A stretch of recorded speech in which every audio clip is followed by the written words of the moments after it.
యేసు రాజుగా వచ్చుచున్నాడు. సంతోషం లేదని చెప్పి సంవత్సరములు రాకముందే వాన వెలిసిన తర్వాత చాలా మందికి సృష్టికర్త ఎవరో తెలియట్లే. దయచేసి దేవుని వాక్యం అంటారు, ఎవరు నిలిచి ఉంటారు, ఎవరి అందరూ నిలిచి ఉందో వారు బహుగా ఫలిస్తారని దేవుడు మాట్లాడుతున్నాడు. ప్రియ సహోదరుడు సహోదరి, కడబడి దినాలలో అంచుకాలంలో ప్రభు రాకడ సమీపంగా ఉంది కనుక మనందరము కూడా ప్రభు యొక్క సన్నిధికి ప్రేమపూర్వకంగా వెళ్ళాలని మనం చేస్తున్నామండి. ఎందుకంటే ఈ నరకమనే అగ్నిలోకి మనం ప్రవేశించకూడదని, ఈ నరకమనే ప్రాంతంలో మనం నివాసం ఉండకూడదని, ఆయనలో నీడలో మనం ఉండాలని, ఆ బంగారు బీదుల్లో మనందరము కూడా క్షేమంగా ఉండాలని. మరివబోకు చెల్లే నీకు అందిస్తున్నా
వారి యొక్క ఉద్దేశాలను, ఆయన యొక్క ఆలోచనలను, ప్రణాళికను మరి చెప్పడానికి, వివరించడానికి ఈ యొక్క గ్రామానికి ఈ లైట్ ఆఫ్ మినిస్ట్రీ ద్వారాగా ఈ గ్రామంలో సువార్తను ప్రకటిస్తున్నటువంటి సువర్ణరాజు గారు. అయ్యా మరి ఆయా చోట్ల మేము సువార్త చేస్తూ ఉండగా మీరు కృప చూపారు. ఇదిగో కొవ్వూరుపాడు ప్రాంతంలో ప్రభువా సువర్ణరాజు గారి యొక్క ఆధ్వర్యంలో అడిగి వేడుకుంటున్నాం మా ప్రియా పరలోకపు తండ్రి.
గ్రహించే హృదయం, నన్ను అనుసరించే హృదయం వారందరికీ దయచేయమని యేసుక్రీస్తు పేరు వేడుకున్నాం తండ్రి.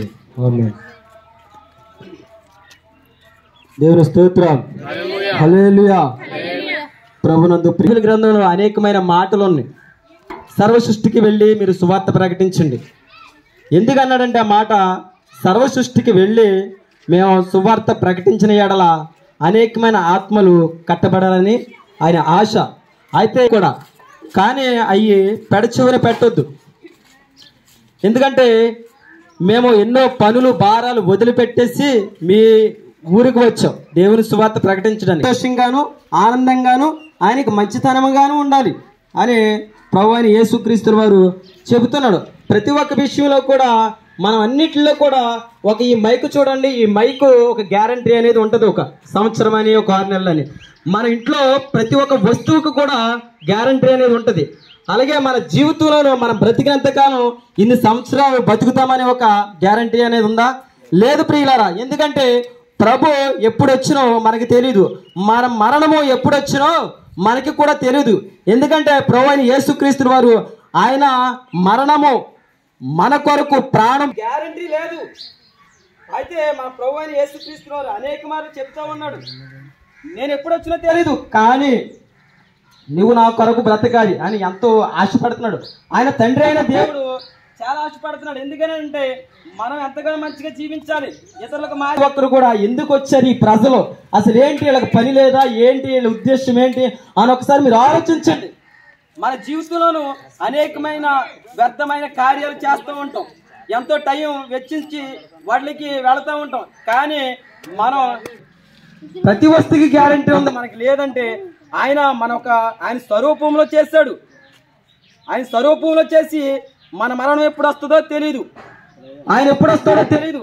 కానీ మనం ముందుగానే ఏం చేయాలి, రక్షణ పొందాలని ఆయన ప్రభు అయిన యేసుక్రీస్తు వారు చెప్తా ఉన్నారు. తండ్రి మీరు రక్షణ పొందిన ఎడల ప్రభా, అవును ప్రభా, మా జీవితంలో ప్రభా అనేసి మాకు గ్యారంటీ లేదు ప్రభా, ప్రతి వస్తువుకి గ్యారంటీ ఉంది ప్రభా అనేసి. గ్యారంటీలో ప్రభా నన్ను ప్రతి ఒక్కటి ఒక 6 నెలలు, ఒక 2 నెలలు, అలాగే సంవత్సరం అనేది ఒకటి ఉంటుంది ప్రభా. మీ స్తోత్రాలు నానేసా. మా జీవితం కొనసాగాలంటే నీ జీవితంలోనికి నానేసా నావలోనికి మేము వెక్కుతా వెళతా ఉంటే మా జీవితం కడముట్టిస్తావని నీ వాక్య గ్రంథంలో నువ్వు తెలియజేస్తున్నవాడు ప్రభా. మీ స్తోత్రాలు అనేసా. ఈ మాటలు ఏ బిడ్డలైతే విన్నారో ప్రభా అట్లా వ్యర్థంగా చేయకుండా ప్రతి ఒక్క బిడ్డన గ్రహించిన అనేసా, ఆలోచింపచేసి ఈ మనుషులు ఎందుకు వచ్చారో అని ప్రతి ఒక్కరు అనేసి ఆలోచించే జ్ఞానాన్ని మీరు దాయిచ్చేయండి ప్రభా. నన్ను ఈ మాటలున్న ప్రతి ఒక్క బిడ్డని మీరు దీవించి ఆశీర్వదించి నానేసా మీ కొందరు చెల్లించుకుంటూ ఇట్టి నానేసా భాగ్యాన్ని మాకు ఇచ్చినందుకు మీ కొందరు చెల్లించుకుంటూ ఇంక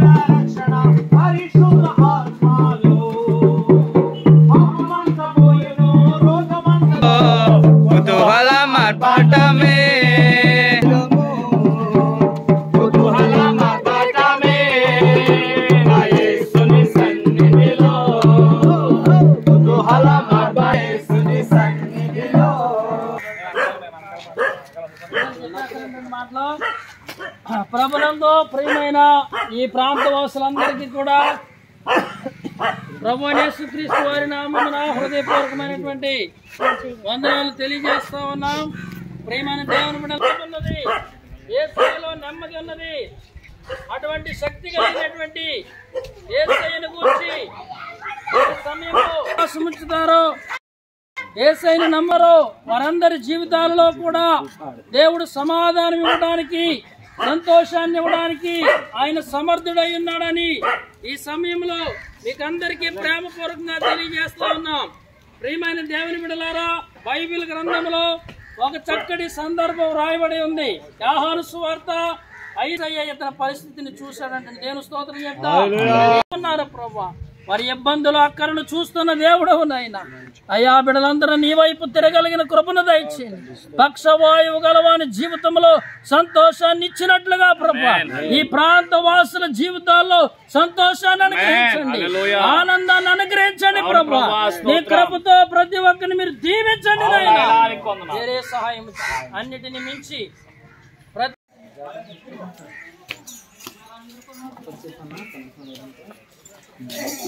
మన సెంటర్ అంటే వెళ్ళిపోవాలి చివరికి.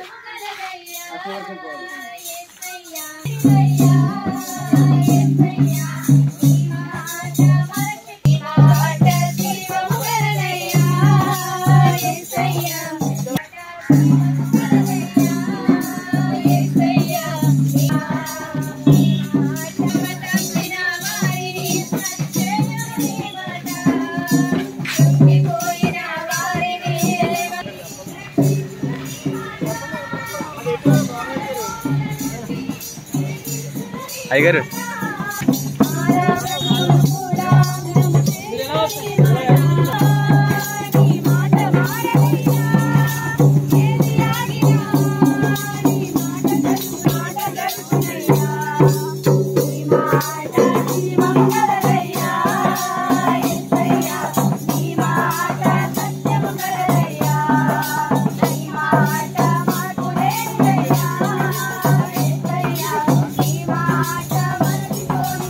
కొవ్వూరుపాడు గ్రామ ప్రజలకు, పెద్దలకు, కుటుంబస్తులందరికీ కూడా ప్రభువైన యేసుక్రీస్తు నామములో మీ అందరికీ వందనాలు తెలియజేస్తున్నామండి. దేవుని యొక్క మహాకృప చేత మరి ఈరోజు మేము ప్రతి నెల ఒక్కొక్క గ్రామమును మేము ఎన్నుకొని మరి ఈ విధంగా దేవుని యొక్క మాటలు అందించడానికి దేవుడు ఇచ్చినటువంటి కృపను బట్టి దేవునికి వందనాలు తెలియజేస్తూ ఉన్నాము. మరి ఈ రోజున కొన్ని విషయాలు మా జీవితంలో మేము కలిగి ఉన్నటువంటి కొన్ని విషయాలు మీకు తెలియచేయాలని మేము ఆశపడుతున్నాము. నా ప్రియమైన సహోదరి సహోదరులారా, మనిషి జీవితము గడ్డి పువ్వు వంటిదని బైబిల్ చెబుతూ ఉంది. మనిషి జీవితము నీటి బుడగ వంటిదని బైబిల్ చూస్తే ఉదయానికి చాలా అందంగా కనిపిస్తుంది. ఉదయాన్నే అది చాలా నిండుగా కనిపిస్తుంది. ఉదయాన్నే చాలా ఆకర్షణీయంగా కనిపెడుతుంది. కానీ సాయంత్రం అయ్యేసరికి అది మాడిపోయినటువంటి స్థితిలో మనకు కనబడుతుంది. ఆ విధంగానే వర్షం పడుతున్నప్పుడు, నీటి జల్లులు పడుతున్నప్పుడు ఆ నీటి బుడగలు చూడడానికి చాలా అందంగా ఉంటాయి.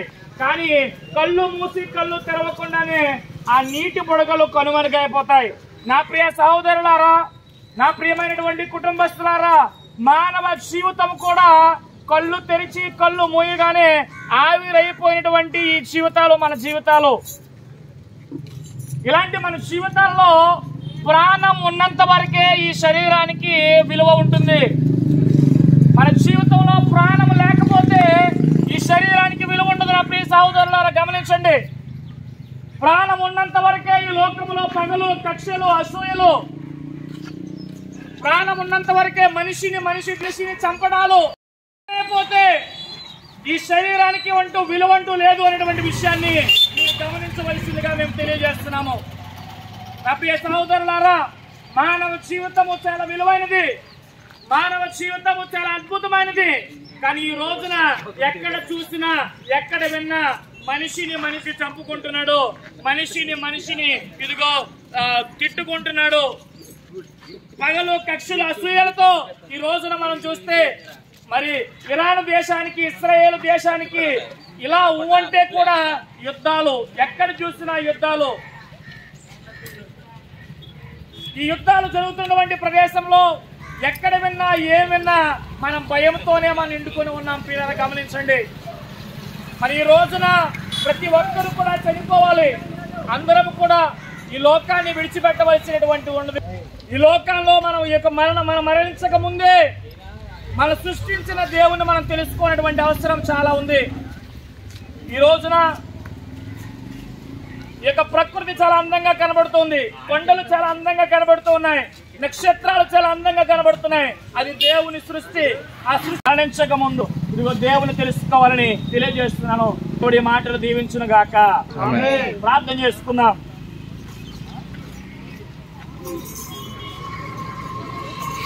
ప్రార్థన చేద్దాం. యేసయ్యా మీకు వందనాలు నాయన. ఇదిగో ఈ సాయంకాల సమయంలో మీరు ఇచ్చిన ఈ యొక్క అవకాశం బట్టి మీకు వందనాలు. ఈ గ్రామంలో ఉన్న ప్రతి కుటుంబం గురించి, ఈ ఊర్లో ఉన్న ప్రతి పెద్దల గురించి, చిన్నలు పెద్దలు యవనస్తులందరి గురించి మేము ప్రార్థన చేస్తున్నాము నాయన. ప్రతి ఒక్కరిని ఆరోగ్యంతో ఉంచండి, నేను ఎవరైతే జ్వరాలతో నేను అనారోగ్యంతో బాధపడుతున్నారో, ఏ కుటుంబం అయితే సమస్యలతో నాయన బాధపడుతున్నారో, యేసు నామములో ప్రభు వారికి విడుదల కలుగు చేయండి నాయన, స్వస్థతను కలుగు చేయండి నాయన. ప్రతి కుటుంబం ఆశీర్వదించబడును గాక. ఇదిగో ప్రతి ఒక్క చేతి పని వ్యవసాయము నేను ఎవరైతే ఏ పనులు చేస్తున్నారో యేసు నామములో ఆశీర్వదించబడును గాక. అయ్యా ఇదిగో మేమందరం కూడా మానవత్వము కలిగి ఒకరినొకరు ప్రేమించుకొని ఒకరినొకరు ఆదరించుకొని నాయన ఈ రాకడ కోసం సిద్ధపరచడానికి మీరు కృప చూపించమని ఈ మాటలో మా అందరి జీవితాలలో మీరు నాయన ఫలించి నాయన అభివృద్ధి ఫలింప చేయమని ఈ ప్రార్థన చేస్తున్నామని అడుగుచున్నాము తండ్రి. ఆమేన్. భయం కలిగింది ఎందుకో తెలుసా? ఎందుకు ప్రతి వానికి భయం కలిగిందంటే పరిశుద్ధాత్మ యొక్క కాపుదల. పరిశుద్ధాత్మ దేవుడు ఆదిమ సంఘములోకి వారి మధ్యన దిగి వచ్చాడు. 2వ అధ్యాయం మీరు చదివితే పరిశుద్ధాత్మ దేవుడు ఇదిగో నాలుక వలె వారి యొక్క విశ్వాసం వారందరూ కూడా ఆశ్చర్యపోతున్నాడు. దేవుడు జరిగిస్తున్నటువంటి సూచక క్రియలు ప్రజలందరూ కూడా కళ్ళారా చూస్తున్నారు, చెవులారా వింటున్నారు. ఆ విషయాలు మరొకసారి గుర్తు చేయడానికి లోకా గారు ఈ యొక్క అద్భుత కార్యాన్ని మరొకసారి ఆయన గుర్తు చేస్తున్నాడు. ఈ యొక్క 3వ అధ్యాయం రాయడానికి 3 కారణాలు ఏమున్నాయండి? కొన్ని గేట్లు ఉన్నాయి. ఒక్కొక్క గేటుకి ఒక్కొక్క పేరు ఉంటుంది. ఒక్కొక్క గేటుకి ఏముంటుందండి? ఒక్కొక్క గేటుకి ఒక్కొక్క పేరు ఉంటుంది. ఈ గేటుకు కూడా ఉన్నటువంటి పేరు ఏంటంటే అందమైనటువంటి గేటు. ఏ గేట్ అండి అది? అందమైనటువంటి గేటు దగ్గర జరిగినటువంటి కార్యక్రమం ఏంటి అంటే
Oh